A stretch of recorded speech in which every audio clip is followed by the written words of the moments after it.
8 ఎకరాలు పెట్టిండు హరీష్ రావు సాబ్. అప్పుడు నువ్వు చెప్తే ఏమో అనుకున్నా కానీ పంట బాగా వండింది.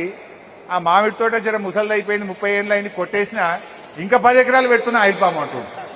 8 సోపతికి ఇంకా 10 పెడుతున్నా అంటుండు. అంటే ఇప్పుడు నేను అడగవలసిన అవసరం లేదు.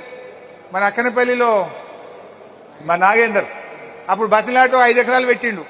ఇప్పుడు పంట చేతికి వచ్చింది, మజా దొరికింది, మళ్ళీ 5 ఎకరాలు తలిగించిండు. ఇక ఆయన వరి తీసి పారేసిండు, మొత్తం మళ్ళీ 5 ఎకరాలు తలిగించిండు. ఇట్లా ఇప్పుడు నేను చెప్పవలసిన అవసరం లేదు. ఇక రైతులే ఒకరిని చూసి ఒకరు ఆ పెట్టిన రైతే ఇంకో 4 ఎకరాలు ఇంకా 3 ఎకరాలు ఉన్న భూమి కూడా మొత్తం ఆయిల్ పామ్ పెడుతున్నారు. అంటే ఇది నిజంగా లాభసాటి పంట, ఈ పంట మేలు జరుగుతుంది అని చెప్పి ఇవాళ ఎంతో మంది రైతులు ముందుకొస్తా ఉంటే నాకు చాలా సంతోషం కలుగుతా ఉంది. అయితే ఇలా సందట్లో సడేమియా అన్నట్టు మొక్క పెట్టింది మనము, రిసెర్చ్ చేపించింది మనము, ఫ్యాక్టరీ మంజూరు చేపించింది మనము, జేబులో కత్తెర పెట్టుకుని తిరుగుతారు ఇక కాంగ్రెస్ వాళ్ళు.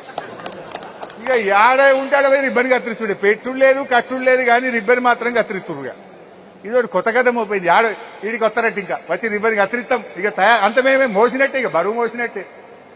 ఇది ఎవరు పెట్టించిర్రు, ఎవరు దండాడినరు, అసలు ఈ నీళ్ళు ఎట్లా వచ్చినాయి, ఆ చెక్ డ్యామ్లు ఎట్లా కట్టినరు, ఆ చెరువులు ఎట్లా అయినాయి, కాళేశ్వరం నీళ్ళు ఇడికి ఎట్లా ముట్టినాయి, ఈ నర్సరీలు ములుక్ కాడ ఒక నర్సరీ పెట్టినాం, రంగనాయక్ సాగర్ కాడ ఒక నర్సరీ పెట్టినాం, ఈ హుస్నాబాద్ కాడ ఒక నర్సరీ పెట్టినాం.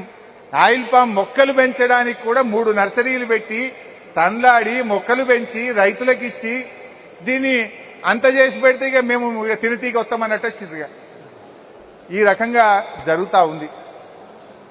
ఏమంటవే వంట అయినాక గంట తిప్పినట్టు అంటుండు మల్లన్న. అయితే ఇలా నాటింది విత్తనం నాటింది బీఆర్ఎస్ ప్రభుత్వం, కానీ పండ్లు తినడానికి మాత్రం కాంగ్రెస్ వాళ్ళు బయలుదేరలేదు. మొక్క పెట్టింది, పెంచింది, పోషించింది బీఆర్ఎస్. ఆ పండ్లు వస్తే మాత్రం ఇక మేము తెంపుకుంటామంటూ అమాయకులు అంత ప్రజలకు తెలియదా దాని వెనుక చెమట చుక్కలు ఎవరికి పడ్డాయి, దాని వెనుక తండ్లాట ఎవరి, ఈ నీళ్ళు ఆడికేలు వచ్చినాయి, ఈ మొక్కల ఆడికేలు వచ్చినాయి, ఈ ఫ్యాక్టరీ ఆడికేలు వచ్చింది తెలియదా. ఈ ఫ్యాక్టరీ ఆ రోజు నిరంజన్ అన్న వ్యవసాయ శాఖ మంత్రిగా ఉండే, ఆ రోజు మీరు కూడా ఉన్నారు అందరూ.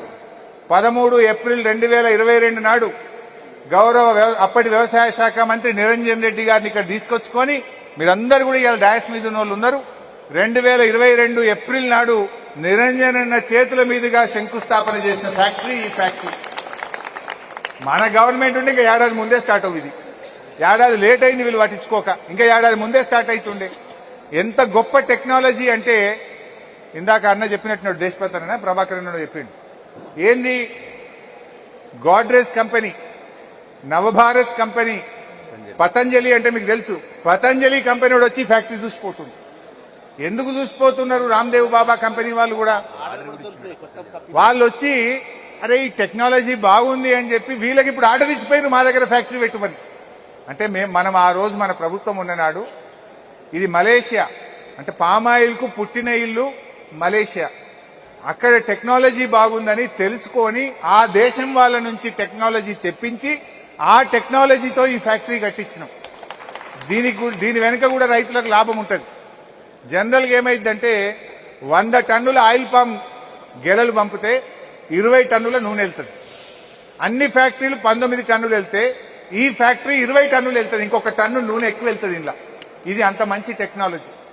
ఇలా భారతదేశంలో ఏ ఫ్యాక్టరీ అయినా ఈ 100 టన్నుల పామాయిల్ గెలలు పంపితే 19 టన్నులే నూనె వెళ్తున్నది.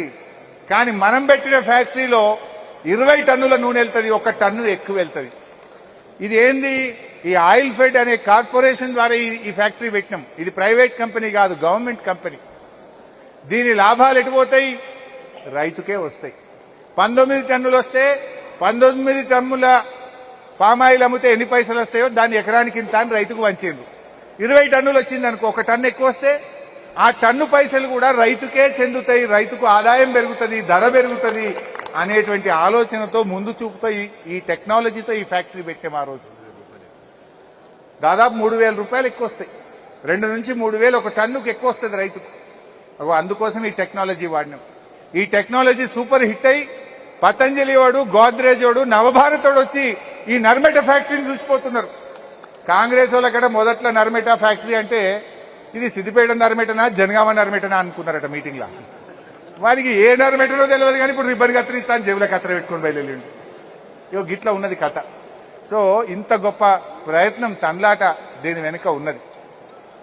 నిజానికి చాలా సంతోషం. ఈరోజు మనం మన రైతులకు ఒక మంచి పని చేసినాం. అది దేశపతన గుర్తు చేస్తున్నాడు. వాస్తవానికి మన కేసీఆర్ ఆలోచన ఏముందంటే ప్రతి జిల్లాకు ఇటువంటి ఒక ఫ్యాక్టరీ పెట్టాలి. మహబూబ్ నగర్లో ఒకటి, నల్లగొండలో ఒకటి, నాగర్ కర్నూలులో ఒకటి, ఇట్లా రంగారెడ్డిలో ఒకటి, ప్రతి జిల్లాకు ఒక ఆయిల్ పామ్ ఫ్యాక్టరీ పెట్టాలనేది కేసీఆర్ కళ. ల్యాండ్స్ అలకేట్ చేసిండు. 10 లక్షల ఎకరాల్లో ఆయిల్ పామ్ సాగు చేయాలని ప్రణాళికలు సిద్ధం చేసిండు. నర్సరీలు జిల్లా జిల్లాకు పెట్టించిండు. కానీ ఈ గవర్నమెంట్ వచ్చినాక అది పట్టించుకోక జర మెత్తబడ్డది. మళ్ళా వస్తుంది, జిల్లాకోటి అవుతుంది ఈ ఫ్యాక్టరీ. ఇది సిద్దిపేటకి ప్రారంభం అంతే. సో మనం జర స్పీడ్గా దండలాడినాం కనుక బయటపడ్డది. ఈ గవర్నమెంట్ వచ్చి ఇక అది ముందుకు పోయింది కనుక ఆపలేకపోయారు. లేకపోతే అదేందో ఆ వెటనరీ కాలేజ్ ఎత్తుకపోయినట్టు దీన్ని కూడా ఎత్తుకపోదురు. ఇది అప్పటికే బారాన పని అయిపోయింది కనుక బయటపడ్డది. ఇప్పుడు రిబ్బన్ కత్తిరిస్తే నీకు వస్తురు, ఇది ఎత్తుకపోరాదు. అయితే ఇట్లా చాలా చక్కగా అయింది. ముఖ్యంగా ఆయిల్ పామ్ తోటలు, ఈ పంట రైతును రాజు చేస్తుంది. ఇవాళ మొన్న కూడా నేను ఆయిల్ పామ్ రైతులను మళ్ళీ అశ్వరావుపేట పంపిన. మీరు ఆయిల్ పామ్ ద్వారా 1,50,000 1,30,000 సంపాదిస్తున్నారు. అంతర్ పంటగా ఆయిల్ పామ్లో అంతర్ పంటగా మీరు కోకో పెంచండి.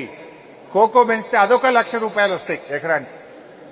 అది కూడా పెంచండి అని చెప్తే రైతులు తయారవుతున్నారు. మొన్న ఆఫీసర్స్ తో కూడా మాట్లాడినా 4 సంవత్సరాలు పూర్తయిన రైతులు ఇప్పుడు కోకో కూడా పెంచుకుంటే ఈ 1,50,000 సోపతికి ఇంకొక ₹1,00,000 అది కూడా వస్తుంది.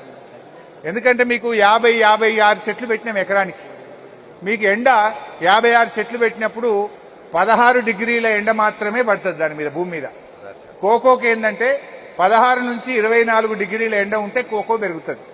ఈ నీడ మొత్తం కముకపోతుంది కనుక ఆ కోకో కూడా ఇప్పుడు మీకు అనుకువగా మారుతుంది. కోకో పెంచితే ఇంకో ₹1,00,000 వస్తాయి. ఇప్పుడు 1,50,000 ఇది, ₹1,00,000 కోకో, 2,50,000 ఎకరానికి గంపగుత్త జీతం పడ్డాక నిజంగా రైతు రాజు గాడాయిగా. ఏముంది, వరిలా మక్కలా తిప్పి తిప్పి కొడితే 60,000-70,000 కంటే ఎక్కువ వస్తలేదు. అది కూడా అరిటాకు లెక్క, ముళ్ళు లెక్క, రాళ్లవాన పడ్డ పరిశానే, కోతులు వచ్చినా పరిశానే, పందులు వచ్చినా పరిశానే. దీనికి ఏ బాధ లేదు కదా. అందువల్ల ఇప్పుడు ఆ కోకో వైపు కూడా అడుగులేద్దాం. ఇంకా అటువైపు కూడా ముందుకు పోతే మరింత రైతులకు మేలు జరుగుతుంది అనేటువంటి ప్రయత్నం కూడా జరుగుతూ ఉంది. సో ఈరోజు ఈ ఫ్యాక్టరీ మరి స్టార్ట్ అయ్యి నిన్ననే ట్రయల్ రన్ కూడా చేసుకున్నారు. బహుశా ఇంకొక వారం 10 రోజుల్లో 15 రోజుల్లో ఫుల్ ఫ్లెజ్డ్ ఆపరేషన్ స్టార్ట్ అవుతుంది. ఈ ఫ్యాక్టరీ గొప్పతనం ఇంకోటి ఏంటంటే, కాయ వచ్చిందంటే మనం దుకాణంలో పోయి నూనె ప్యాకెట్ తెచ్చుకుంటాం, చూసిండ్రా? నూనె ప్యాకెట్ బయటకు వెళ్తుంది ఇళ్ళకి. కాయ ఇళ్ళకి వస్తే నూనె ప్యాకెటే బయటకు పోతుంది. ఇక ఒట్టి క్రూడ్ ఆయిల్, పామ్ క్రూడ్ ఆయిలే కాదు, రిఫైనరీ కూడా ఇందులో భాగం. రిఫైనరీ అయిన తర్వాత ప్యాకింగ్ కూడా ఇందులో భాగం. డైరెక్ట్ గా ఆ ప్యాకెట్ తీసుకుపోయి పొయ్యి మీద పెట్టి నూనె పోసుకొని వండుకునుడే. అగో అంత దూరం ఈ ఫ్యాక్టరీని ఆలోచించి పెట్టినాం. ఇవాళ 30 టన్నుల ఆపరేషన్స్ అయింది. భవిష్యత్తులో 120 టన్నులు ఒక గంటకు క్రష్ చేసే కెపాసిటీ కూడా ఇందులో మనం పెట్టినాం. దీనికి అవసరమయ్యే కరెంటు కూడా ఇళ్ళనే తయారవుతుంది. ఇప్పుడు ఇంట్లో ఏది కూడా ఖరాబ్ కాదు. పండు నుంచి నూనె వస్తుంది, గింజ నుంచి నూనె వస్తుంది, ఆ గెల నుంచి నూనె వస్తుంది. ఈ పండు, గెల